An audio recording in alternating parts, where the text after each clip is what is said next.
Has someone in your life deeply hurt you? A spouse, a friend, a family member? Are you in a relationship that seems impossible to bear and you can't really get out of it? Saint Rita of Cassia lived this and more. She is the saint for impossible situations, and her story can show us how pain can be transformed into peace. But how did she do it? And how can we do the same? She was born in the later 14th century in Italy, and as a young girl, she wanted to be a religious, and her family would not permit it. As a matter of fact, her father married her off at 12 years old to Paolo Mancini. And Paolo Mancini, he was not a good man. He was abusive, and he was also a womanizer, not a good man. She bore 2 sons, twins, and as they moved along, she began to have an effect on Paolo. She prayed for him and she didn't give up on him. And he probably didn't deserve it, but she was a good wife to him, you know? So in that culture, in that time in Italy, there were different families that had different areas of power, influence, and it was very important to defend your family and have arranged marriages and all of this to have power and control over certain areas, trade, etc. And because of this, there was a feud going on between 2 powerful families. The one that Paula was in, and now she married into it.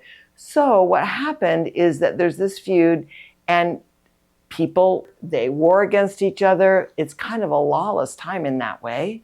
The most powerful prevail, kind of like that. So it's very important, at least they thought so, to defend their situations and their family honor. But she saw this as a really destructive thing, and that this feud needed to end. And over time, she softened Paolo, and he came around, and he ended the feud, which seemed almost impossible. She won him over. To what extent, we don't know in his conversion, but we assume to a good extent, or he wouldn't have given up this practice, because there was pressure in the family to keep the feud going. Anyway, as a result, he was betrayed and murdered because they wanted the feud to continue. And so it did.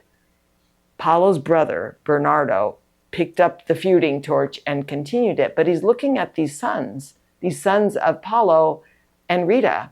Now, they're very young teens at this point. They're not old enough to go out and avenge their father or carry on the feud. But Bernardo, because he has primacy over them, he is the man and Rita is a woman in this day and age. So Bernardo, Paolo's brother, her brother-in-law, their uncle, he's grooming them and turning their hearts to want to do this feud and live this bad life and be like their father used to be and like Bernardo currently was. Like there was this corrupting influence, kind of like being in a gang or something. And Rita saw that her sons would be lost eternally, that they would eventually grow, learn arms, take care of the situation, get themselves in dangerous situations, and probably die in mortal sin. She saw that. She didn't want them to commit mortal sin. She didn't want them risking their lives in this way.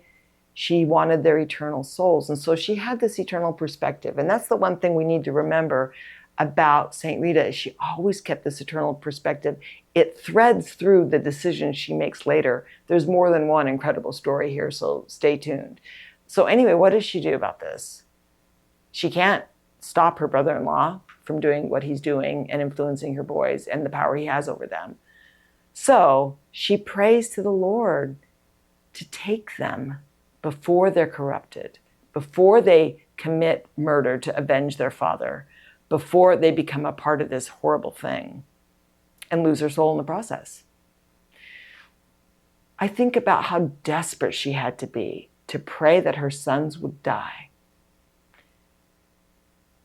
It's evidence of her great belief in God's eternal world. Like, she had real faith. She wasn't willing to grasp onto them, to keep them at all costs, because it would cost them their soul.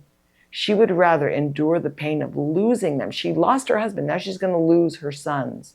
To lose them, be a widow without sons, that's not a good situation to be in. But she wanted that rather than to risk them falling into mortal sin. So that's what she prays for. And within a year, they're dead. They got dysentery and they died. And so we know that she nursed them and she was with them to the very end, and that she saw to the preparation of their souls to meet their Maker. After she mourned the loss of her sons, she felt inspired to finally answer her call to religious life, and she wanted to join the convent at St. Mary Magdala in Cassia. So she goes to do just that, and they refuse her. She's in her mid-30s now, and they refuse her. And why was that? Because they're afraid. The feud is still going on. She's a member of that family, even though her husband is dead and her sons are dead. She's a member of a feuding family, and they murder and they do what they need to do to keep their powerful positions, much like gangs. So they say, no, you can't join us. You can't put us at risk. They tell her that if she's able to end the feud, then she can join and take vows, become a religious. She solicited the help of 3 particular saints: Saint Augustine, Saint John the Baptist, and Saint Nicholas of Tolentino. And she said, help me get into the convent. We've got to end this feud. So what happens? Bernardo, her brother-in-law, contracts the plague. He made peace and ended the feud. Is that just wonderful and amazing? So Rita then is allowed to join the convent. She's 36. And she had this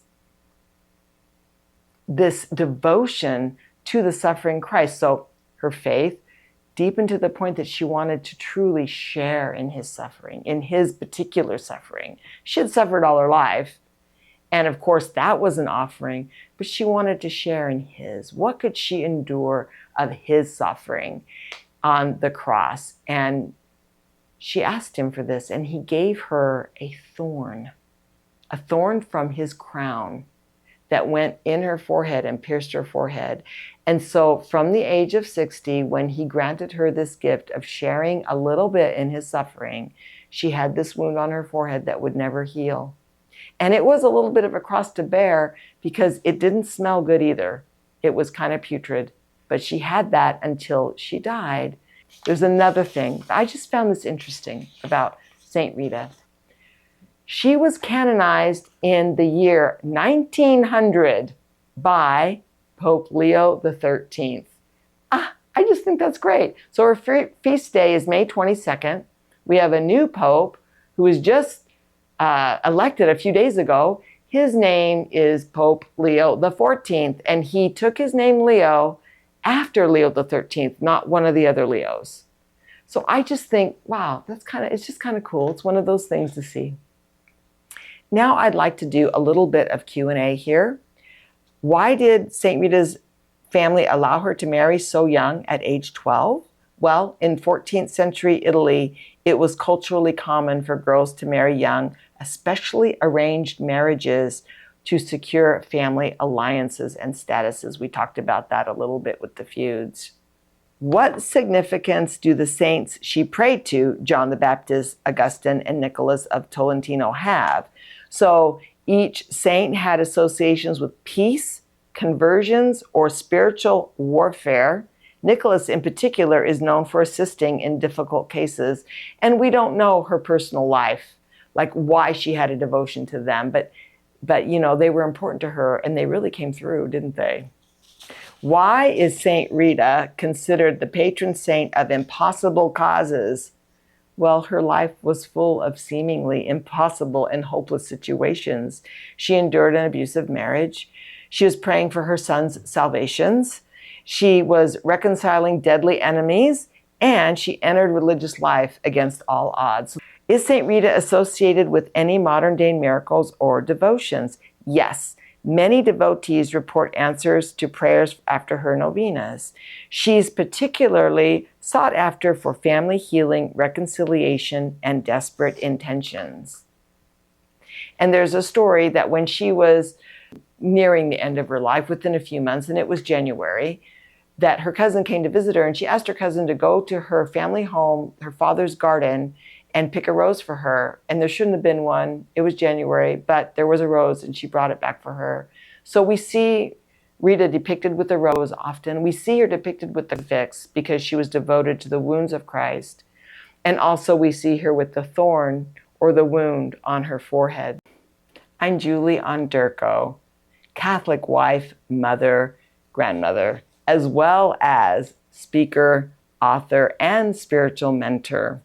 If this message resonated with you, I invite you to check out my website, julieonderko.com, and subscribe to this channel. I'd love to help you grow in faith and purpose.